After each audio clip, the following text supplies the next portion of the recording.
ಕೇವಲ 3 ಸಾಮಗ್ರಿಗಳನ್ನ ಯೂಸ್ ಮಾಡಿಕೊಂಡು ಮನೆಯಲ್ಲಿ ನಾವು ಸಖತ್ತಾಗಿರುವ ಹಾಗೆ ತುಂಬ ಸ್ಮೂತ್ ಆಗಿರುವಂತಹ ಮೈಸೂರು ಪಾಕ್ನ ಹೇಗೆ ಮಾಡೋದು ಅಂತ ಹೇಳಿ ನೋಡೋಣ. ಇದು ನಾವು ಬಾಯಲ್ಲಿಟ್ರೇ ಕರಗತ್ತೆ, ಅಷ್ಟು ಚೆನ್ನಾಗಿರುತ್ತೆ. ನೀವು ಒಂದ್ಸರಿ ಮನೇಲಿ ಟ್ರೈ ಮಾಡಿ ನೋಡಿ, ಹಾಗೆಯೇ ಕಮೆಂಟಲ್ಲಿ ತಿಳಿಸಿ ಹೇಗಿದೆ ಅಂತ. ಈ ಥರ ಡಿಫ್ರೆಂಟ್ ಆಗಿರುವ ರೆಸಿಪಿಗೆ ನನ್ನ ಚಾನಲ್ನ ಫಾಲೋ ಮಾಡಿ, ಹಾಗೆ ಲೈಕ್ ಮಾಡಿ, ಸಬ್ಸ್ಕ್ರೈಬ್ ಮಾಡಿ. ನೆಕ್ಸ್ಟು ನಾನು ಮೈಸೂರು ಪಾಕ್ ಮಾಡೋದಕ್ಕೆ 1 ಕಪ್ ಆಗುವಷ್ಟು ಕಡಲೆ ಹಿಟ್ಟನ್ನ ತೊಗೊಳ್ತೀನಿ. ಇದನ್ನು ನೀವು ಮೀಡಿಯಮ್ ಫ್ಲೇಮಲ್ಲಿ 1.5 ನಿಮಿಷದಿಂದ 2 ನಿಮಿಷದವರೆಗೆ ಈ ಥರ ನೀಟಾಗಿ ಹುರಿದ್ಕೊಳ್ಬೇಕಾಗುತ್ತೆ. ಕಡಲೆ ಹಿಟ್ಟು ಹಸಿ ಸ್ಮೆಲ್ ಹೋಗೋವರೆಗೆ ನೀವು ಇದನ್ನು ನೀಟಾಗಿ ಹುರಿದ್ಕೊಳ್ಳಿ. ತುಂಬ ಕಪ್ಪಾಗೋವರೆಗೆಲ್ಲ ಹುರಿಯೋಕ್ಕೆ ಹೋಗಬೇಡಿ. ಜಸ್ಟು ಕಡಲೆ ಹಿಟ್ಟನ್ನ ಸ್ಮೆಲ್ ಹೋದರೆ, ಹಸಿ ಸ್ಮೆಲ್ ಹೋದರೆ ಸಾಕು.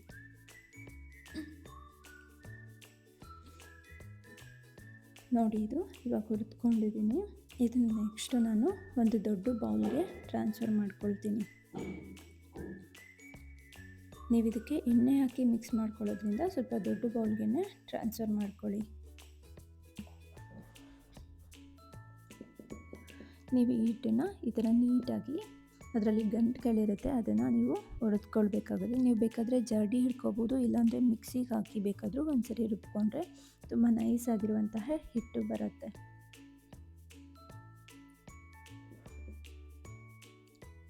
ನೋಡಿ, ಇದು ಇವಾಗ ಆಲ್ಮೋಸ್ಟ್ ಅಲ್ಲಿ ಹಿಟ್ಟು ರೆಡಿಯಾಗಿದೆ. ಇದಕ್ಕೆ ನಾನು ಎಣ್ಣೆಯನ್ನು ಹಾಕೊಳ್ತೀನಿ. ನೀವು ಯಾವ ಕಪ್ಪಲ್ಲಿ 1 ಕಪ್ಪು ಕಡಲೆ ಹಿಟ್ಟು ತೊಗೊಂಡಿದ್ದೀರೋ ಅದೇ ಕಪ್ಪಲ್ಲಿ 2 ಕಪ್ ಆಗುವಷ್ಟು ಎಣ್ಣೆನ ತೊಗೊಳ್ಬೇಕಾಗುತ್ತೆ. ಇದಕ್ಕೆ ನಾನು ಅರ್ಧ ಕಪ್ ಆಗುವಷ್ಟು ಎಣ್ಣೆ ಹಾಕ್ಕೊಂಡು ನೀಟಾಗಿ ಕಡಲೆ ಹಿಟ್ಟನ್ನು ರೆಡಿ ಮಾಡ್ಕೊಳ್ತೀನಿ. ಇದರಲ್ಲಿ ಯಾವುದೇ ರೀತಿ ಗಂಟು ಇರೋ ಥರ ಗಂಟು ಇರಬಾರ್ದು, ಆ ಥರ ನೀವು ನೀಟಾಗಿ ಮಿಕ್ಸ್ ಮಾಡಿಕೊಳ್ಬೇಕು. ನೀವು ಕಡಲೆ ಹಿಟ್ಟನ್ನ ಡೈರೆಕ್ಟಾಗಿ ಹಾಕೊಳ್ಳೋದ್ರಿಂದ ನಿಮಗೆ ಸ್ವಲ್ಪ ಗಂಟುಗಳು ಬರುತ್ತೆ. ನೋಡಿ, ಈ ಥರ ಗಂಟುಗಳು ಬಂದುಬಿಡುತ್ತೆ. ಸೊ ಹಾಗಾಗಿ ನೀವು ಫಸ್ಟೇ ಎಣ್ಣೆಗೆ ಹಾಕಿಬಿಟ್ಟು ಈ ಥರ ಯಾವುದೇ ರೀತಿ ಗಂಟು ಇಲ್ದಿರೋ ಹಾಗೆ ನೀಟಾಗಿ ತಿರುಗಿಸ್ಕೊಂಡು ಕಡಲೆ ಹಿಟ್ಟನ್ನು ರೆಡಿ ಮಾಡ್ಕೊಳ್ಬೇಕು.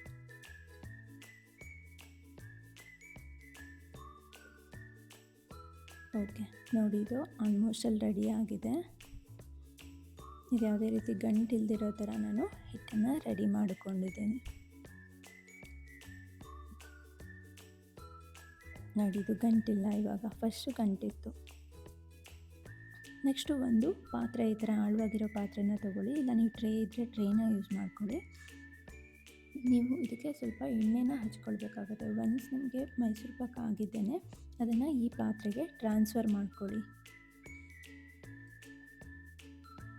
ಈ ಥರ ನೀಟಾಗಿ ಎಣ್ಣೆ ಹಚ್ಕೊಳ್ಳೋದ್ರಿಂದ ನಿಮಗೆ ಮೈಸೂರು ಪಾಕು ಪಾತ್ರೆಗೆ ಹಿಡ್ಕೊಳ್ಳಲ್ಲ, ಹಾಗೆಯೇ ಡೈರೆಕ್ಟಾಗಿ ಬಂದುಬಿಡುತ್ತೆ. ಸೊ ಹಾಗಾಗಿ ಚೆನ್ನಾಗಿ ಈ ಥರ ಎಣ್ಣೆ ಅಥವಾ ತುಪ್ಪನ ಹಚ್ಕೊಳ್ಳಿ. ನೆಕ್ಸ್ಟು ಕಡಲೆ ಹಿಟ್ಟು ರೆಡಿ ಆಗಿದೆ, ಒಂದು ಪಾತ್ರೆ ಕೂಡ ರೆಡಿ ಮಾಡ್ಕೊಂಡಿದ್ದೀನಿ. ನೆಕ್ಸ್ಟ್ ಸಕ್ಕರೆ ಪಾಕನ ರೆಡಿ ಮಾಡ್ಕೊಳ್ಬೇಕಾಗುತ್ತೆ.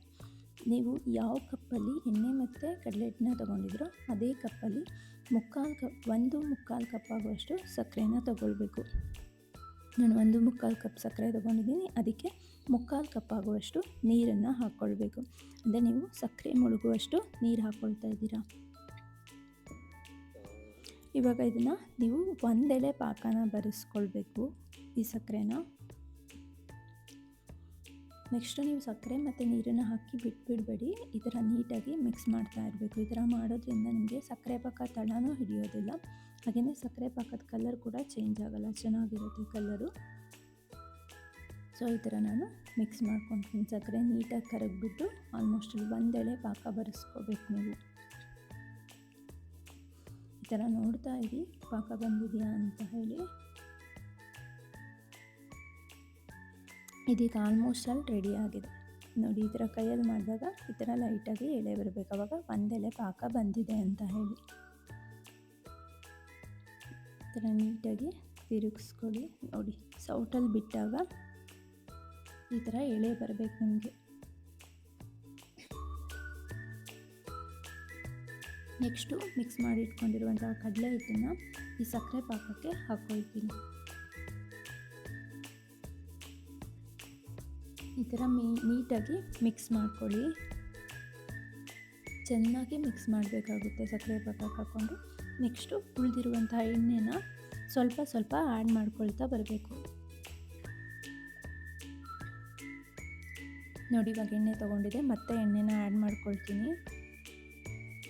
ಈ ಥರ ಎಣ್ಣೆನ ಸ್ಟೆಪ್ ಬೈ ಸ್ಟೆಪ್ಪು ಆ್ಯಡ್ ಮಾಡ್ಕೊಳ್ತಾ ನೀವು ತಿರುಗಿಸ್ಬೇಕಾಗುತ್ತೆ. ನೋಡಿ ಮತ್ತೆ ಎಣ್ಣೆ ಚೆನ್ನಾಗಿ ತಿರುಗಿಸ್ಕೊಳ್ಳಿ. ಈ ಥರ ಮತ್ತೆ ಎಣ್ಣೆ ತೊಗೊಂಡಿದೆ. ಎಷ್ಟು ನೀವು ಕಂಪ್ಲೀಟಾಗಿ ತೊಗೊಂಡಿರುವಂತಹ 2 ಕಪ್ಪು ಎಣ್ಣೆನೂ ಕೂಡ ಇದಕ್ಕೆ ಸ್ಟೆಪ್ ಬೈ ಸ್ಟೆಪ್ ಹಾಕ್ಕೊಳ್ತಾ ತಿರುಗಿಸ್ಕೊಳ್ಬೇಕು. ಇವಾಗ ಎಣ್ಣೆ ತೊಗೊಂಡಿದೆ, ಮತ್ತೆ ಸ್ವಲ್ಪ ಎಣ್ಣೆ ಆ್ಯಡ್ ಮಾಡ್ಕೊಳ್ತೀನಿ. ಈ ಥರ ಮೇಲೆ ಕಾಣುವಂತಹ ಎಣ್ಣೆ ಕಂಪ್ಲೀಟಾಗಿ ಆ ಮಿಶ್ರಣದೊಂದಿಗೆ ಮಿಕ್ಸ್ ಆಗಬೇಕು. ನೋಡಿ ಇವಾಗ ಸ್ವಲ್ಪನೂ ಎಣ್ಣೆ ಇಲ್ಲ. ಇವಾಗ ಮತ್ತೆ ಎಣ್ಣೆ ಆ್ಯಡ್ ಮಾಡ್ಕೊಳ್ತೀನಿ. ಇದೇ ಥರ ನೀವು ಕಂಟಿನ್ಯೂಸ್ ಆಗಿ 2 ಕಪ್ಪು ಎಣ್ಣೆ ಖಾಲಿ ಆಗುವವರೆಗೂ ಇದೇ ಥರ ಮಾಡ್ತಾ ಇರಬೇಕಾಗುತ್ತೆ. ನೀವು ಒಂದೇ ಸರಿ ಎಣ್ಣೆ ಹಾಕ್ಕೊಳ್ಬೇಡಿ, ಅವಾಗ ಚೆನ್ನಾಗಾಗಲ್ಲ.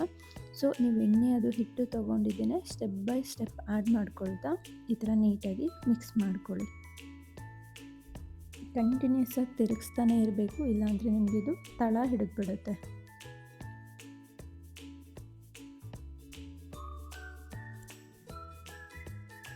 ನೋಡಿ ಇವಾಗ ಇದು ನೀಟಾಗಿ ಥರ ತಿರುಗಿಸ್ತಾನೆ ಇರಿ. ತುಂಬ ಚೆನ್ನಾಗಿರುತ್ತೆ ಆ್ಯಂಡ್ ತುಂಬ ಸಾಫ್ಟಾಗಿರುತ್ತೆ. ನೀವು ಈ ಥರ ತಿರುಗಿಸ್ತಾ ಇಲ್ಲ ಅಂದರೆ ಕೆಳಗಡೆ ತಳ ಹಿಡಿದ್ಬಿಡುತ್ತೆ, ಕಪ್ಪಾಗಿಬಿಡುತ್ತೆ. ಹಾಗಾಗಿ ಕಂಟಿನ್ಯೂಸ್ ಆಗಿ ತಿರುಗಿಸ್ತಾನೆ ಇರಬೇಕು.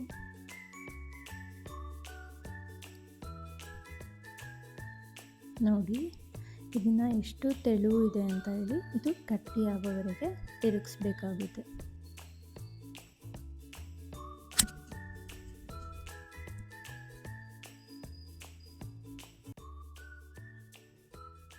ತುಂಬ ಪೇಷನ್ಸ್ ಬೇಕಾಗುತ್ತೆ ತಿರುಗಿಸೋದಕ್ಕೆ. ನೀವಿಲ್ಲ ನಾನು ಸ್ವಲ್ಪ ಹೊತ್ತು ಬಿಡ್ತೀನಿ ಅಂದರೆ ಕಪ್ಪಾಗಿಬಿಡುತ್ತೆ ತಳ ಹಿಡಿದು. ನೋಡಿ ಇದು ಇವಾಗ ಆಲ್ಮೋಸ್ಟ್ ಅಲ್ಲಿ ಗಟ್ಟಿಯಾಗಿದೆ.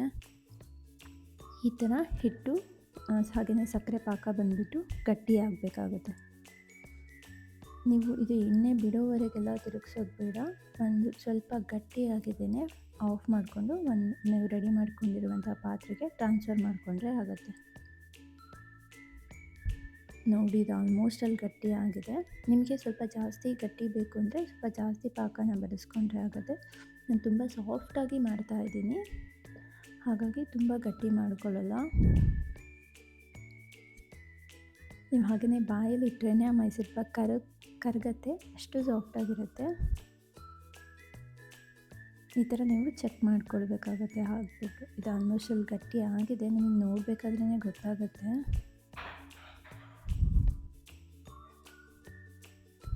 ಈ ಥರ ಹಿಟ್ಟನ್ನ ಹಾಕ್ಕೊಳ್ಳಿ.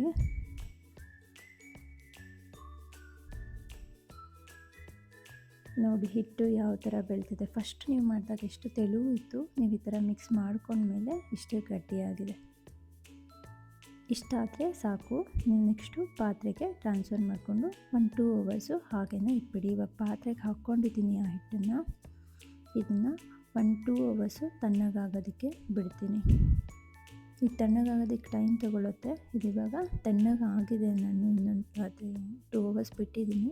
ನೋಡಿ ಎಷ್ಟು ಸಖತ್ತಾಗಿದೆ ಅಂತ ಹೇಳಿ. ನೀವು ಇನ್ನೂ ಸ್ವಲ್ಪ ಗಟ್ಟಿ ಬೇಕು ಅಂದರೆ ಇನ್ನೊಂದು ಸ್ವಲ್ಪ ಗಟ್ಟಿ ಮಾಡ್ಕೊಳ್ಳಿ. ಅಂದರೆ ನೀವು ಇದು ಬಾಣಲಿಯಲ್ಲಿ ತಿರುಗಿಸ್ಬೇಕಾದ್ರೆ ಇನ್ನೊಂದು 2 ಮಿನಿಟ್ಸು ಜಾಸ್ತಿ ಹೊತ್ತು ತಿರುಗಿಸ್ಕೊಳ್ಳಿ. ಆವಾಗ ನಿಮ್ಗೆ ಇನ್ನೂ ಸ್ವಲ್ಪ ಗಟ್ಟಿಯಾಗಿ ಬರುತ್ತೆ. ಬಟ್ ನಾನಿಲ್ಲಿ ತುಂಬ ಸಾಫ್ಟಾಗಿ ಮಾಡಿಸಿದ್ದೀನಿ, ಹಾಗಾಗಿ ಅಷ್ಟಕ್ಕೆ ನಾನು ಇಳಿಸ್ಕೊಂಡಿದ್ದೀನಿ. ನೋಡಿ 2 ಅವರ್ಸ್ ಆದಮೇಲೆ ಯಾವ ಥರ ಇದೆ ಅಂತ ಹೇಳಿ ಮೈಸೂರು ಪಾಕು. ಎಷ್ಟು ಸಾಫ್ಟಾಗಿದೆ ಅಂದರೆ ತುಂಬ ಸಾಫ್ಟಾಗಿರುತ್ತೆ, ತುಂಬ ಚೆನ್ನಾಗಿರುತ್ತೆ. ಸೇಮ್ ಬೇಕ್ರಿಯಲ್ಲಿ ಯಾವ ಥರ ತುಪ್ಪ ಹಾಕಿ ಮಾಡಿದಾಗ ಯಾವ ಥರ ಇರುತ್ತೋ ಸೇಮ್ ಅದೇ ಥರ ಇರುತ್ತೆ. ಸೊ ಒಂದ್ಸರಿ ಮನೇಲಿ ಟ್ರೈ ಮಾಡಿ ನೋಡಿ. ಇದು ತುಂಬ ಈಸಿ ಮೆಥಡು ಮೈಸೂರು ಪಾಕ್ ಮಾಡೋದು. ನೋಡಿ ಪೀಸ್ಗಳು ಯಾವ ಥರ ಬರ್ತಾಯಿದೆ, ಎಷ್ಟು ಸಾಫ್ಟಾಗಿದೆ ಅಂತ ಹೇಳಿ. ನೋಡಿ ಇಷ್ಟು ತುಂಬ ಅಂದರೆ ತುಂಬ ಸಾಫ್ಟಾಗಿ ಬಂದಿದೆ ಪೀಸ್ಗಳು. ಸೊ ಒಂದ್ಸರಿ ಮನೇಲಿ ಟ್ರೈ ಮಾಡಿ ನೋಡಿ, ಹಾಗೆಯೇ ಕಮೆಂಟ್ ಮಾಡಿ ತಿಳಿಸಿ ಹೇಗೆ ಬಂದಿದೆ ಅಂತ ಹೇಳಿ. ತುಂಬ ಈಸಿ ಮೈಸೂರು ಪಾಕ್ ಮಾಡೋದು. ಸೊ ಟ್ರೈ ಮಾಡಿ ನೋಡಿ ಒಂದ್ಸರಿ. ನೀವು ತುಪ್ಪನೂ ಬೇಡ, ಜಸ್ಟ್ ಆಯಿಲ್ನ ಯೂಸ್ ಮಾಡಿಕೊಂಡು ಮೈಸೂರು ಪಾಕ್ ಮಾಡ್ತಿರೋದ್ರಿಂದ ತುಂಬ ಈಸಿ ಅನಿಸುತ್ತೆ. ಹಾಗೆಯೇ ಮನೇಲಿ ಒಂದ್ಸರಿ ಮಾಡಿ ನೋಡಿ, ಹಾಗೆಯೇ ನನಗೆ ಕಮೆಂಟಲ್ಲಿ ಹೇಗಿದೆ ಅಂತ ಹೇಳಿ ತಿಳಿಸಿ. Thank you.